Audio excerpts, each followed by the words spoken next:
Money is a tool. It's a store of value. So we have to take this a further step back with our kids and say, hey, let's create value everywhere we go first. And the way to do that is to put your children through what we call healthy struggles. Healthy struggle is simply putting a kid in a situation where they can grow and learn practical skills, life skills, practical skills, financial skills. We have 90 of those types of things in our book. And the goal is put them through those cycles before they leave your home, and they're going to have an unfair advantage for the rest of their life.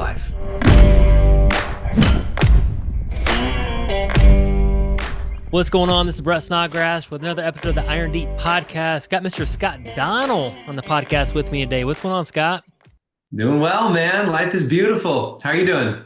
Yeah, man, doing fantastic. Thanks for being on the Iron Deep podcast today, man. Really looking forward to this episode. Just catches my attention that Dr. Benjamin Hardy said Scott is the leading voice in teaching kids about money. So super excited about what you're doing. So Scott, if you guys haven't heard of Scott Donnell, best-selling author of Value Creation Kid, we're going to be talking about that book today. Also the founder of Gravy Stack, under the umbrella Dinner Table.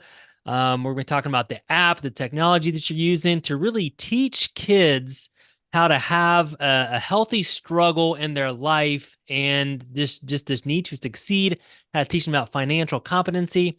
So I'm super excited about that, man. But my first question is this, Scott, take yourself back. You're growing up as a kid. Did someone teach you this? When did you start to learn some of these different things? You talk about creating value, financial competency. What was your childhood like?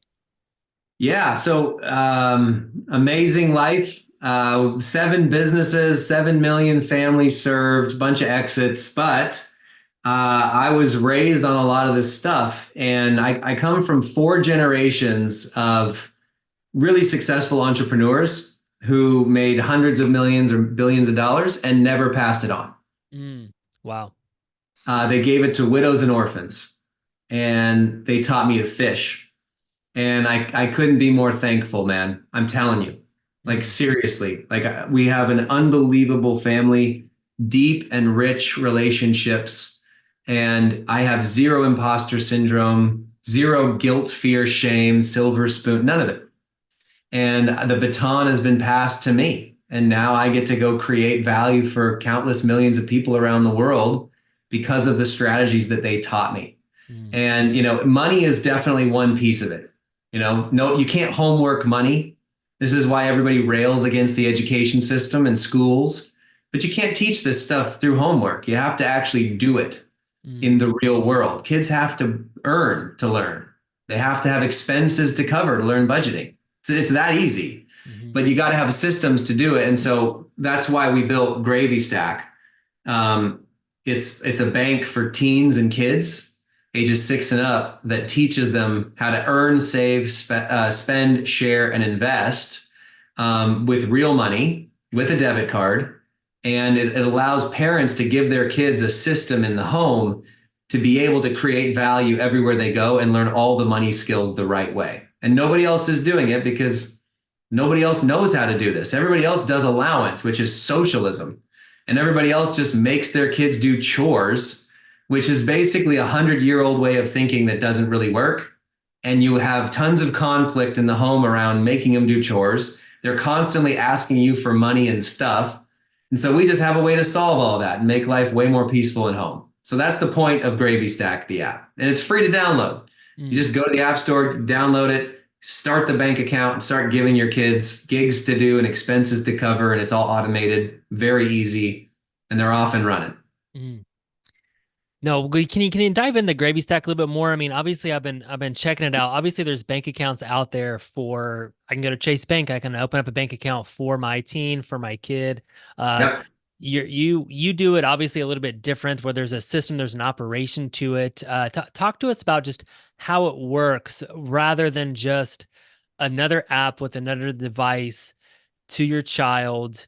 And just, you forget about it in a week. Yep. All the other bank accounts suck. Let's just put it that way. In fact, Chase Bank spent $300 million last year on financial literacy. Did you ever hear about it? Me neither. No. It's because banks make money when you're bad at banking. Let's be honest. Okay. They don't teach financial competency, and it's in their best interest.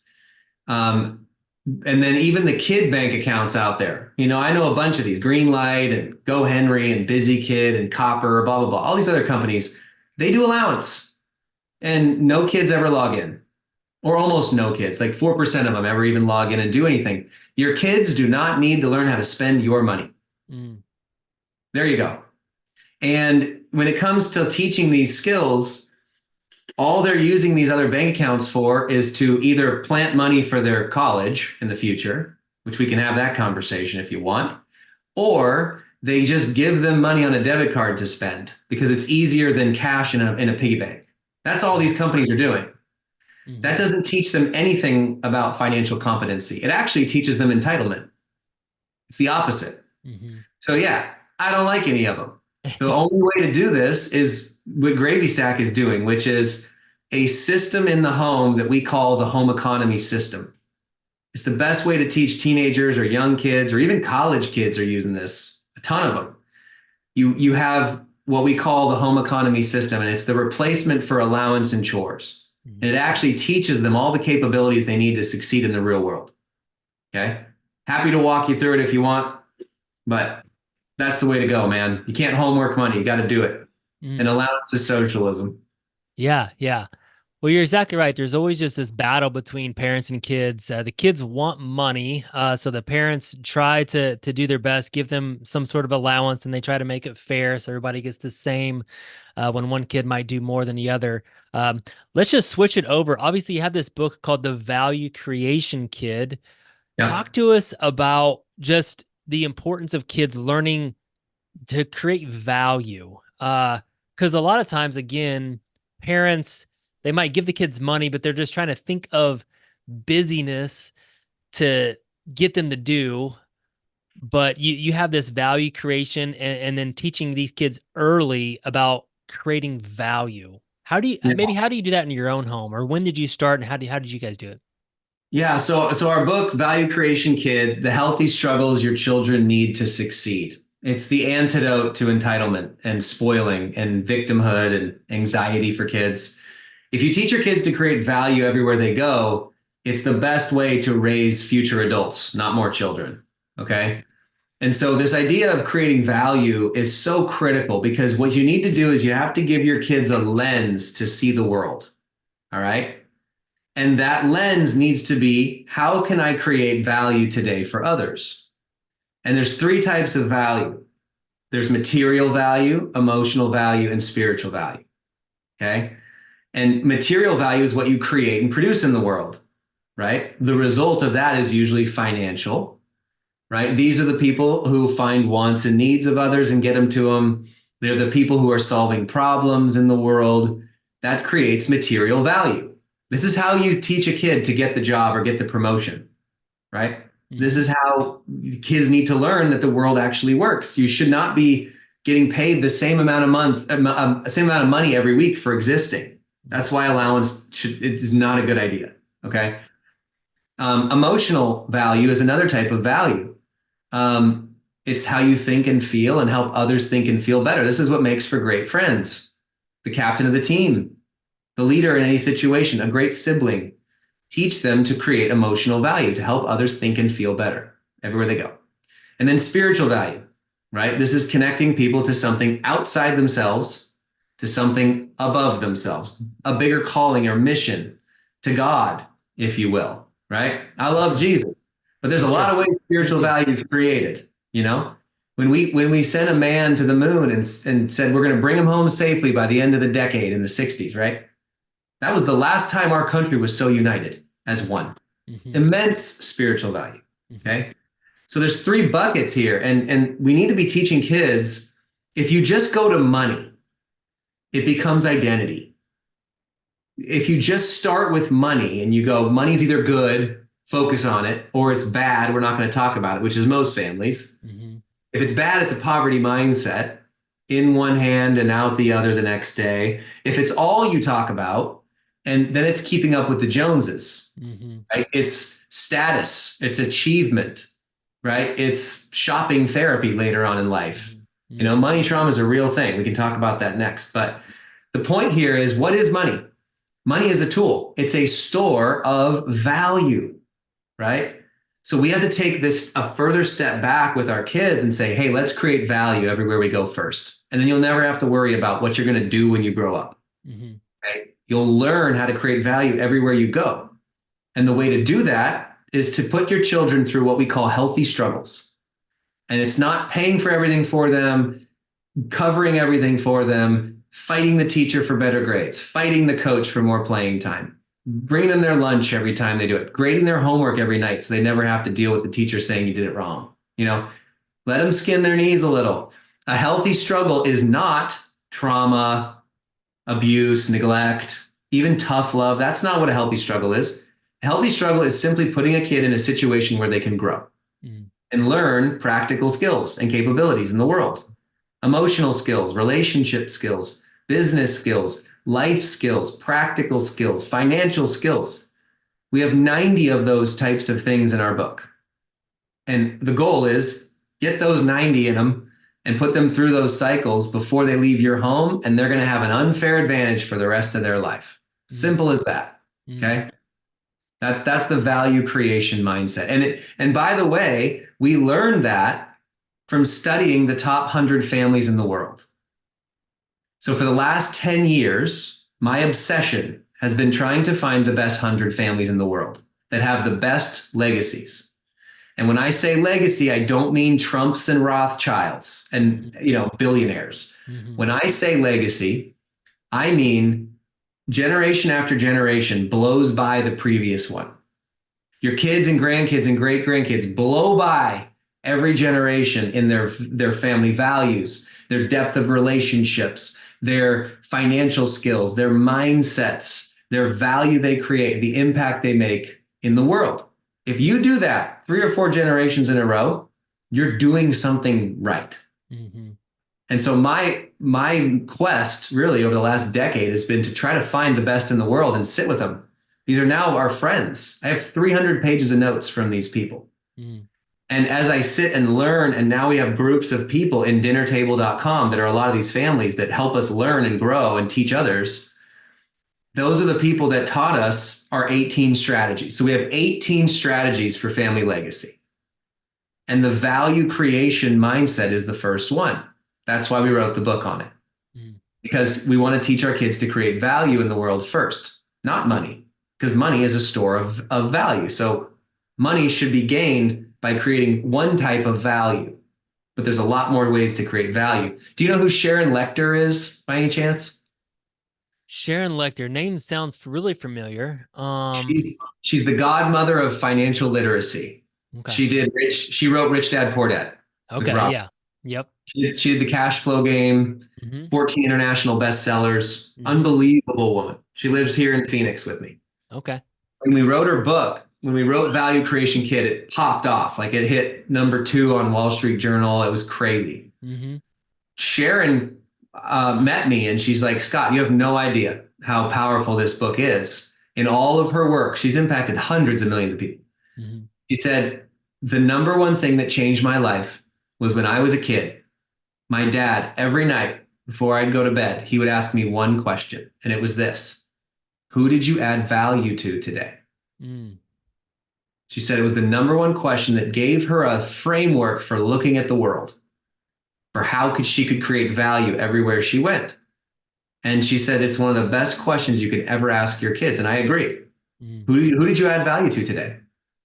Material, emotional, or spiritual value. What an unbelievable way to raise kids. Forget gentle parenting or helicopter parenting or free range parenting, whatever the heck that stuff is. This is the best way to go. Teach your kids to create value in the world, and they'll be set for life.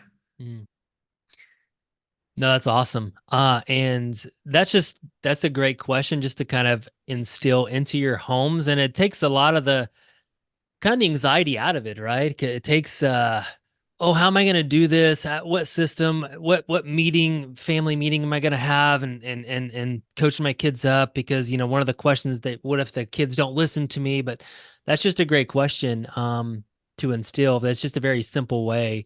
Because again, you're talking about generation after generation after generation. I was reading your book and some of the questions that people in our world ask, where I talk to a lot of male business owners.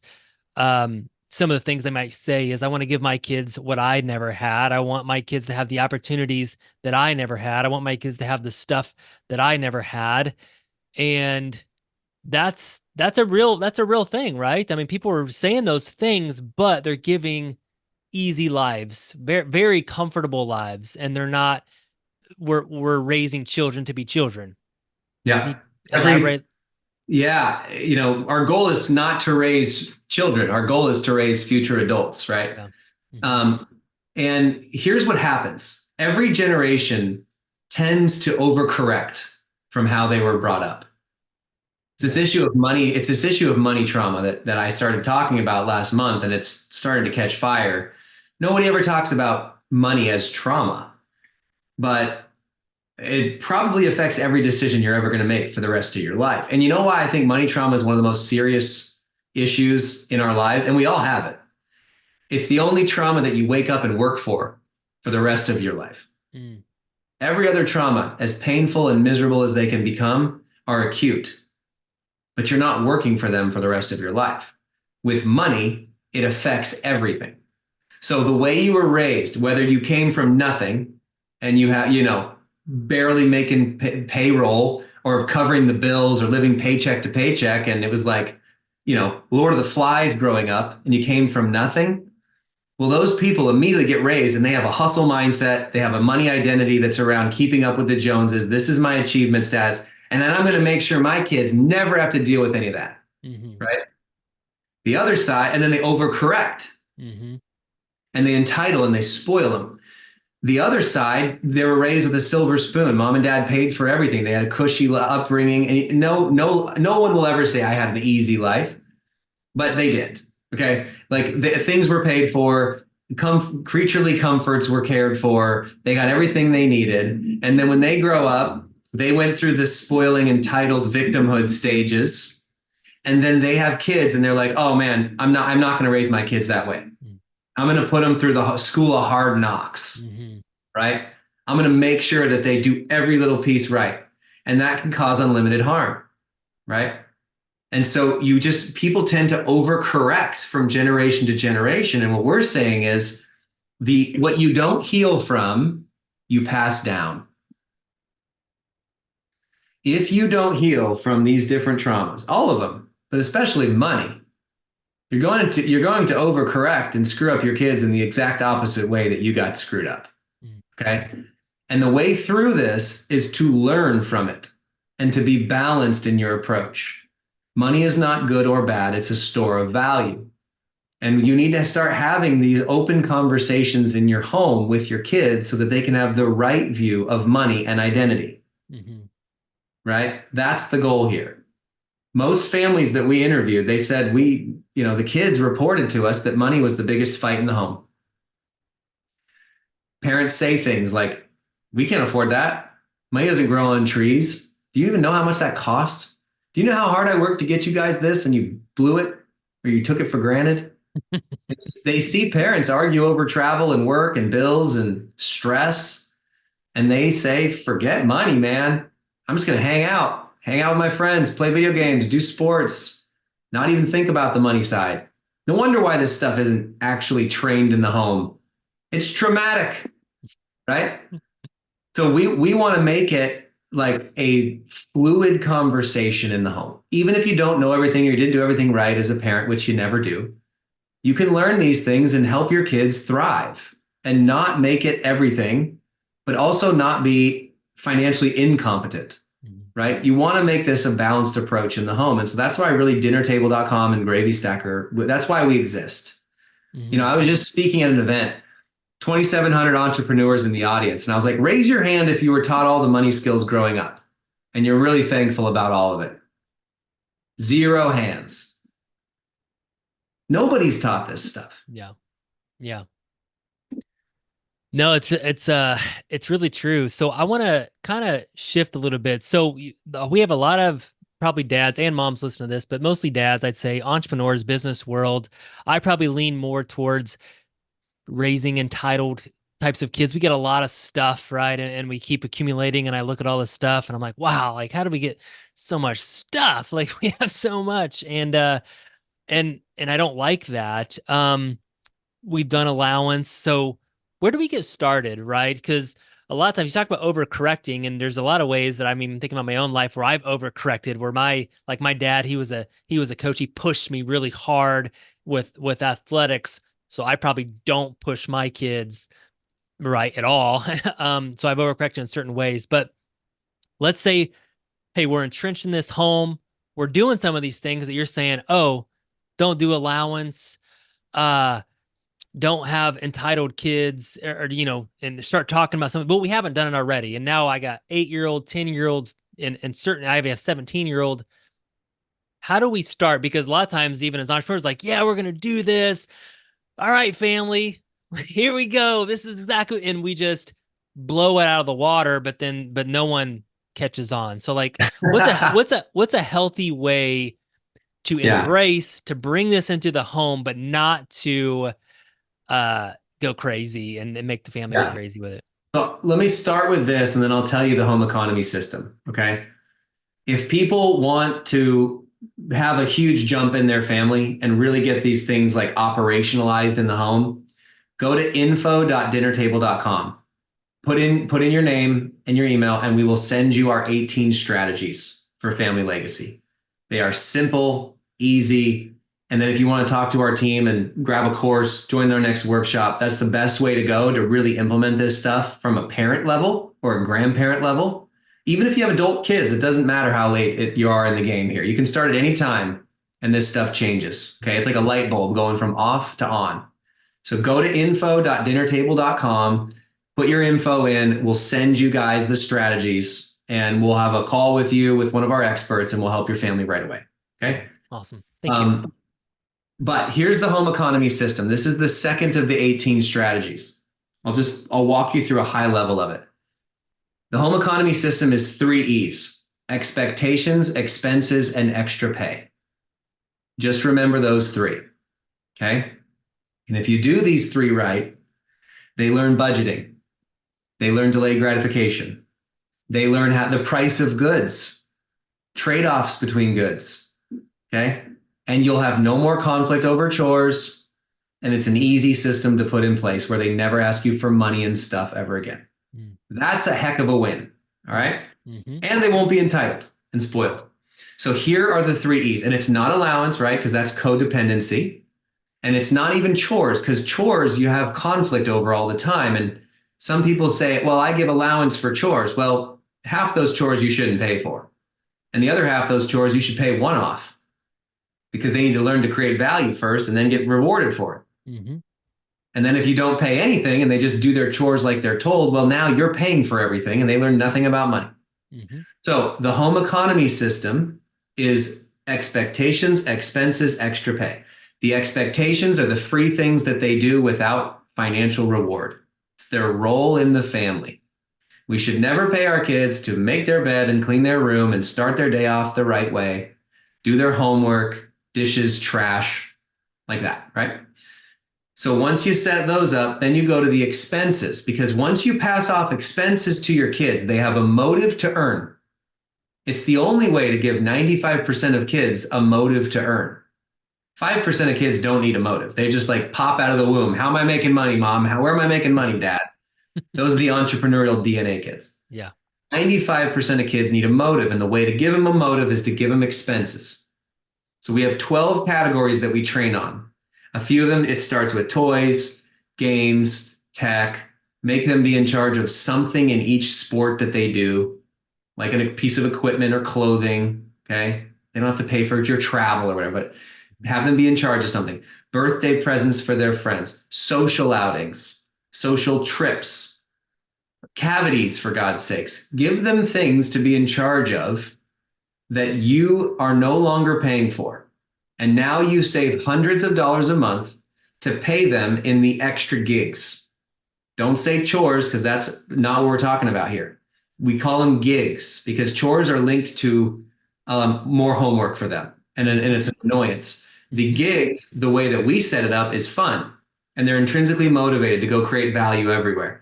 So it starts with some of the stuff that you may think are chores, but it's a huge fun, more fun list. So start with like make a meal, wash the windows, yard work, sweep the garage, organize a closet, bathroom, all these things that are around the house. Then you add in brain gigs, which makes the whole thing fun. A brain gig is teaching a child to use their brain as their business. We never do this as parents, but you and I, our brain is our business, right? Mm-hmm. So why not give your kids a podcast to listen to and tell you two things they learned and one thing they're going to apply to their life, and they get $5. Mm. Teach them the right stuff that I know they're not learning in school. Right.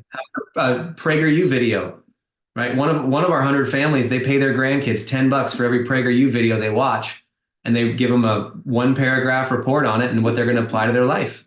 Wow. And they've paid out thousands of dollars to their grandkids. Way better than inheritance. Right. Way better. And unbelievable dinner conversation starters. Okay. And you can do this as a grandparent with your grandkids, even if they don't live near you, right? Mm-hmm. A book, a TED Talk.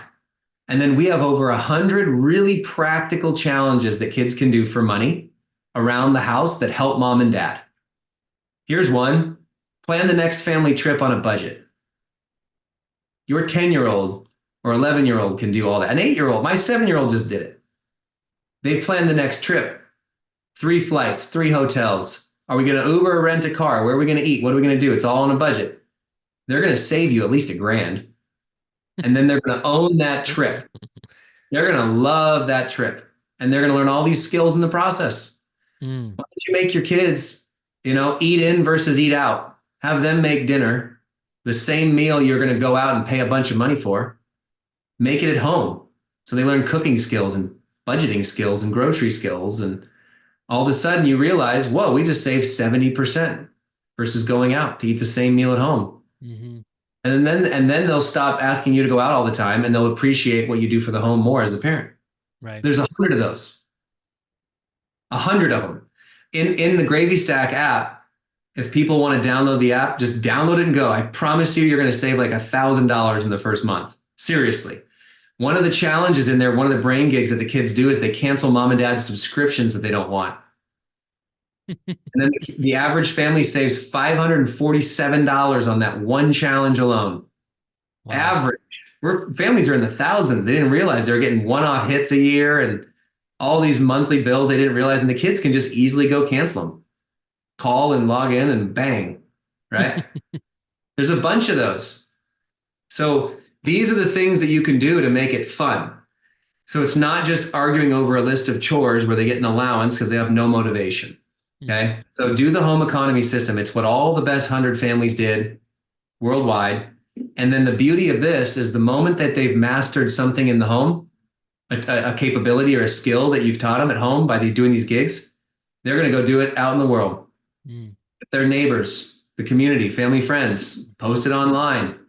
We got kids doing websites and kids like learning copywriting and doing marketing and helping out with like businesses because they're learning these capabilities around the house. Mm-hmm. We have 135 ways to make $1,000 on a Saturday as a kid or a teenager. Wow. And they're all part of Gravy Stack and Dinner Table.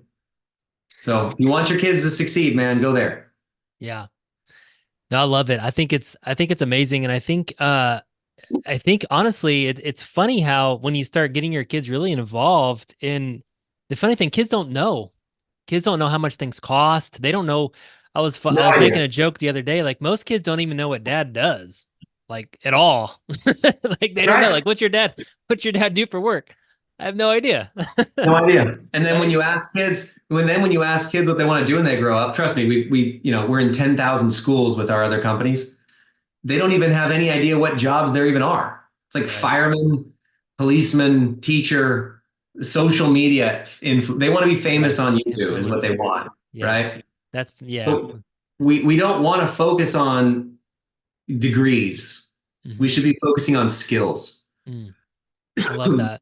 So many people, they think that the mark of good parenting is getting their kids off to college. Really? You're going to raise your kids and invest $300,000 to raise them because that's the average cost. And Mm-hmm. you're going to make them pay or you pay hundreds of thousands of dollars more to go to college to get indoctrinated in something you don't even agree with, Mm-hmm. to get a degree that there's no job for them. 85% of college graduates never use their degree in their job. Okay. We got to rethink what good parenting is when it comes to college. I'm not saying college is bad. I'm saying you need to understand the ROI of college. Okay. And if you just think it's your job to pay for everything for your kids, it's the fastest way to create victim adults that are entitled. It's the fastest way. So focus instead on what lights your kids up, not what they want to do when they grow up, what lights them up. And you focus on that and then hone those skills. If a kid likes making people feel better when they're done hanging out with them, that could be a counselor or a psychiatrist. That could be a comedian. Mm-hmm. There's 100 things that each skill could do in the world to create value. Mm-hmm. Let them learn that. Help them with that. Don't just put them in some track where they go through the assembly line education system to go get a degree somewhere and then they expect to make six figures when they've gotten their diploma. Mm-hmm. Ain't gonna happen. Awesome. What do you do? But this is as we wrap up the show here. I want to just ask, which I think I know the answer, but I want to hear it from you. What do you do when you have an entrepreneurial kid that is a go-getter? He's hungry. He loves making money. He's gonna look at that whole gigs list and he's going after it and he's making hundreds of dollars. And then his brother, he's not like that, and he doesn't do that. Um, and there's conflict there. How do you handle that struggle? And I'm probably asking for my personal, my Yeah, I can personal, tell. That's my good. personal parentals. Every family has these things. Every kid's Yeah. built differently, different wiring. So with your kids, the conversation that you want to start with is doesn't matter if you become an entrepreneur or not someday. We want you to learn to become entrepreneurial. Okay. An entrepreneurial kid finds wants and needs. They solve problems. They learn empathy, customer service. They're looking around them everywhere to find value. Okay. Every kid should learn that. I don't care if you're going to be an entrepreneur or not. That's the one that's going to get the job first. They'll get the promotion first. They're going to get the, captain of whatever. Okay. Just start there. But when it comes to this home economy system that we just walked through, here's the conversation that you have with your kids. Here you go. Hey, buddy, here's the deal. Mom and dad were talking, and we feel like we want to give you more freedom and trust and responsibility, like in our home and in the world. Do you want that? 100% of kids say yes. Mm-hmm. Okay, so we've been thinking we want you to kind of be in charge of some things now. We want you to choose like what you're going to buy and be in charge of like paying for these. Like, you're gonna pick it. You're gonna learn it, and we want to find a way for you to make like 2, 3, 4, 5 times as much money every week, just by like a really cool list of things that some are things around the house, some are really cool things that you do online or learn ways to help our family. How you feel about doing that for more responsibility and freedom? 100% of kids say yes. Mm-hmm. They're eager for this, man. Mm-hmm. And when you get your kids to start thinking about results rather than time and effort when it comes to money, you have turned their light bulb on for the rest of their life. Okay. I'll give you an example. I was just talking to this family, the Linscomb family in Colorado. They have a 12-year-old son, and he was mowing lawns, doing the hard work ethic. I said, okay, let's see how much money you can make in a day. He made $71. Good job. Mm-hmm. But he was charging $9 an hour and he was exhausted. I said, that's time and effort based thinking, my friend. Let me teach you how to charge for results. I want you to go to the next door that you go to and ask them if they'd pay you $40 to mow their lawn and trim the hedges. And then I want you to do it as fast as you can. And he did it in 20 minutes flat. Mm. And he made $1,000 in a day. Wow. 71 to $1,000. Wow. Because he was focusing on results, not time and effort. If you get your kids to think that way about money, their future unlocks, and it has to do with creating value first, right? You create value and you set up your financial world to be getting paid off of results, not time and effort. You're not going to fall for the hourly wage stuff. You're not going to fall for even salary stuff, right? Salaries aren't bad. They're just a grown-up version of allowance, especially if there's no project deadline bonus, like accountability involved. Most people think they should just get a job and get paid a monthly salary just for existing. And that's not how businesses work. Right. So That's you it. want your kids to thrive financially, teach them those little things. And it doesn't matter where they're at. Some kids, parents say, oh, my kids are lazy. They play their video games and they act like they didn't even hear me when I'm talking to them. You got to hit the motivation levels. You hit the motivation levels. It's like, hey, you're going to this birthday party. You can't even go if you don't buy the present with your own money. Mm-hmm. You just set up the healthy struggle in a healthy way. Mm-hmm. They're like, okay, I want to go to that. I need to get it. I'm going to make some money, and then they can't spend it all on the present because they have to save 20 or 30% and share 10%, and they only get 60% left or 70% left. So they're learning all these skills. You just got to set up the system. Okay. No, I love that. I love that. Well, thanks so much, Scott, for talking about, all this is awesome. I know that I want to get involved with Gravy Stack, the value creation kid. Where's the what do I start again? I know you talked about the email. We can put that in our show notes on our YouTube channel. But I want to learn the system. I want my kids to learn these things. This is really important. And this is something that I'm always thinking about. But again, you again, a lot of entrepreneurs, we start stuff, we have great ideas. Oh, we're gonna do this, do this, and then it just doesn't quite stick, and then it falls off, and then we end up Yeah. frustrated. Frustrated. Yeah. So the book, if you like to read or listen to Audible, grab the book on Amazon, Value Creation Kid. The app is free to download and go. The app is created in a way where all of these gigs that you create and expenses that you pass off, it's automated and auto repeating. Mm-hmm. So it is a system that's sustainable and easy. That's why we did it. The gigs repeat daily, weekly, monthly, or they're one off. It's an easy system, one click. And I So like that too, because again, when I look at my home, like I'll try to put these things, these gigs and these things to do, and then the kids overwhelm me because yeah, they just want more. They're like, that's "What right. else can So we do, Dad? What else can we do?" And I'm like, "I don't know." Like I'm yeah. In the app, the kids go in themselves and find things that they can do to help around the house. Awesome. And then it's one click and they have a weekly payday and it's all automated. You get a printout for the fridge. So no more whiteboards and checklists and whatever, I like that. if you do it for a month and you quit because it's too much work. And then Yes. you run out of $1 bills, right? And then you're like, forget it. I'm not going to go to the Yes. bank Gotta again. go to the bank. I'll So give you an this, IOU. that's right. This automates it. And it's the fastest way for them to start saving you money as a family, making money outside the home, teaching them all the skills. And then dinner table is really, for us, it's like Pavlov's dog. You don't train the dog, you train the owner. So we want to train parents, right? So dinner table is where you go if you're a parent to start learning these things. So if you go to info.dinnertable.com, put in your information, we'll send you the 18 family legacy strategies. And then if you want to, book a call, the biggest thing we're focusing on as a company right now is we're training and certifying people to be able to coach this to everyone in their life. Okay. So if you love this content and you're like, I need to transform all the families in my community or my clients or my employees or my local church or school, come get certified with us. It's like an easy 6-figure business in a box. Mm-hmm. Or you can just get the training and give it to your employees or clients. And that's our licensing program for Dinner Table. So if you, the same link, info.dinnertable.com. If you're interested in that, click there, talk to one of our experts, and then we'll help you guys with your family first and then everybody else in your life. I love it. I love it. So much amazing information, Scott. Thank you so much. We're going to put that in our show notes on our website, irondeep.com, also our YouTube channel. Check that out. We thank you so much for being on the podcast today, guys. Make sure you guys go get the book, Value Creation Kid, get Gravy Stack. Awesome information. Thanks so much, Scott. Thanks so much. Appreciate it.